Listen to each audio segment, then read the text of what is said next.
పెట్కమ్ modules, దొంగ మందులు లేదా కల్తీ మందులు. రోగం తగ్గడానికి మందులు వాడతారు. మందు అంటే తక్కువ మోతాదులో ఇస్తాం. ఆ తక్కువ మోతాదులో ఇచ్చినది శరీరం మొత్తం మీద దాని ప్రభావం చూపిస్తుంది.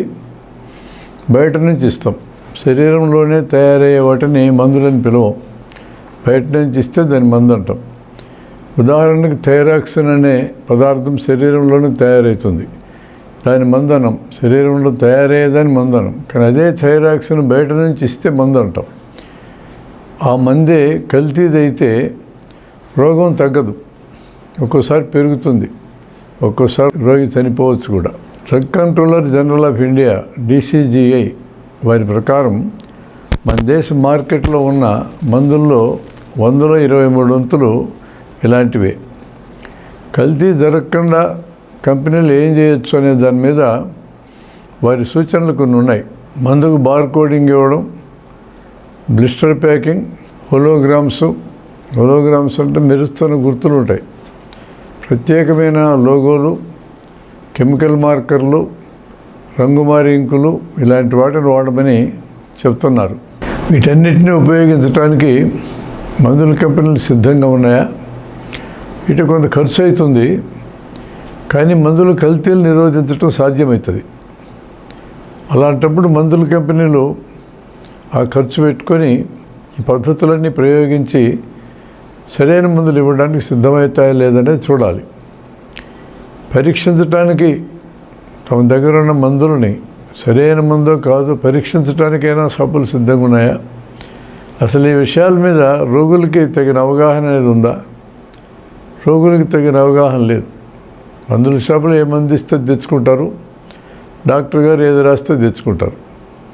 DCGI దగ్గర కానీ, జిల్లాల్లోని డ్రగ్ ఇన్స్పెక్టర్ల దగ్గర కానీ వీటిని నిరోధించగలిగేంత సబ్జెక్టు కానీ యంత్రాంగం కానీ దాదాపుగా లేదు ఇప్పుడు. రోగికి వాడిన మందు వలన రోగం తగ్గుతూ ఉండకపోతే రోగికి వాడుతున్న మందే దానికి కారణమని మనం ఎట్లా అనుమానించాలి? ఖచ్చితంగా అనుమానించడం సాధ్యం కాదు. రోగం తగ్గుతూ లేదనుకోండి, అది మందు కారణం ఉండొచ్చు, మందు పనిచేయకుండా ఉండని కారణం ఉండొచ్చు, అది కల్తీ మందు అయి ఉండొచ్చు, లేదా అసలు ఆ రోగమే ఇది కాకుండా కూడా ఉండొచ్చు. డాక్టర్ మళ్ళీ మొదటికెళ్ళి పరీక్ష చేసుకొని వీటిలో ఏ కారణం అక్కడ పనిచేస్తూ ఉందో చూసుకొని ఆ ప్రకారం ముందుకెళ్లాల్సిందే. పెద్ద కంపెనీలు చేసే మందుల్లో కల్తీలు ఉండవా? ఇట్లాంటి చర్చ ఏం లేదు. ఈ మందుల గురించి 1986 నుంచి జన విజ్ఞానికి ప్రచారం చేస్తూ ఉంది. అప్పటికే మాకు తెలిసిన సమాచారం ఏంటంటే పేరు మోసిన కంపెనీల్లో కూడా ఎంతో కొంతమేర కల్తీ మందులు ఉండటం. కల్తీ అని పిలవకుండా వాటిని సబ్స్టాండర్డ్ మందులని పిలిచేవాళ్ళు. అంటే స్టాండర్డ్కి తగిన రీతిలో లేని మందులని.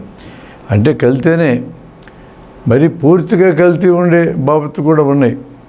టెట్రాసైక్లిన్ క్యాప్సూల్స్లో టెట్రాసైక్లిన్ మందు లేకుండా పసుపొడి నింపిన సందర్భాలు ఉన్నాయి.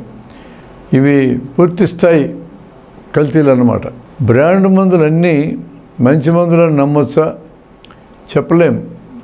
ఆ బ్రాండ్ మందులు సప్లై చేసే కంపెనీల నుంచి వచ్చే మందుల్లోనే కొన్ని సబ్స్టాండర్డ్ ఉన్నాయని ప్రయోగాల్లో బయటపడుతున్నప్పుడు 100% అటువంటి హామీ మనం ఇవ్వడం సాధ్యం కాదు. అలాంటివి ఉన్నప్పుడు ఈ మందులను పరీక్ష చేసే విభాగానికి వాటిని పంపించడం, పరీక్ష చేయటం, కల్తీలు కానీ సబ్స్టాండర్డ్ కానీ ఉన్నాయని తెలిస్తే వాటిని మార్కెట్ నుంచి విత్డ్రా చేయడం, అలాంటి వాటిని తయారు చేస్తున్న కంపెనీలకు పెనాల్టీలు విధించడం చేయాలి.